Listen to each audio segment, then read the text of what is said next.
ஒரு பெரிய ராஜ்யத்துல ஒரு நல்ல ராஜா வாழ்ந்து கொண்டிருந்தார். அவருக்கு 3 மகன்கள். ஒவ்வொருவரும் ஒவ்வொரு விதமான குணம் கொண்டவர்கள். ஒரு நாள் ராஜா அவர்களை அழைத்து, நான் வயதாகிவிட்டேன். இந்த ராஜ்யத்தை யாரிடம் ஒப்படைக்கலாம் என்று தெரியவில்லை. இதோ உங்களுக்கெல்லாம் 2 காசு. இதை கொண்டு என்ன செய்கிறீர்கள் என்று நான் பார்க்க விரும்புகிறேன். முதல் மகன் அந்த காசை பாதுகாப்பாக பெட்டியில் வைத்து விட்டான். 2வது மகன் அந்த காசை வைத்து வியாபாரம் செய்து அதை அதிகப்படுத்தினான். 3வது மகன் அந்த காசால் விதைகள் வாங்கி விவசாயம் செய்ய முடியாத ஏழை மக்களுக்கு கொடுத்தான். அதற்கு பிறகு ராஜா வெளியூர் சென்றார். 2 மாதங்கள் கழித்து திரும்பி வந்தார். நான் உங்களுக்கு கொடுத்த அந்த 2 காசு நீங்கள் என்ன செய்வீர்கள்?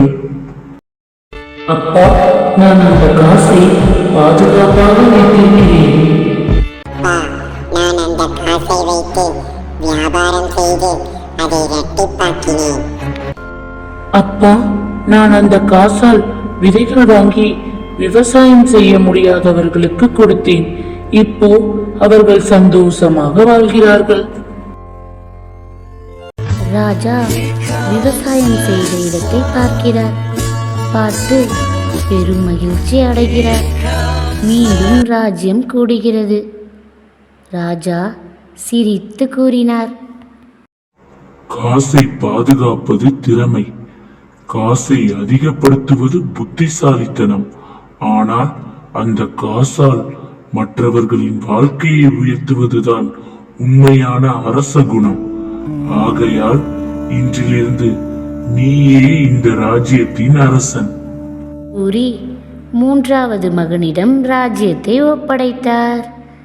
பிள்ளைகளே, நாம் பெற்றதை நமக்காக மட்டும் இல்லாமல் மற்றவர்களுக்கு உதவியாக பயன்படுத்தினால் அதுவே உண்மையான வெற்றி.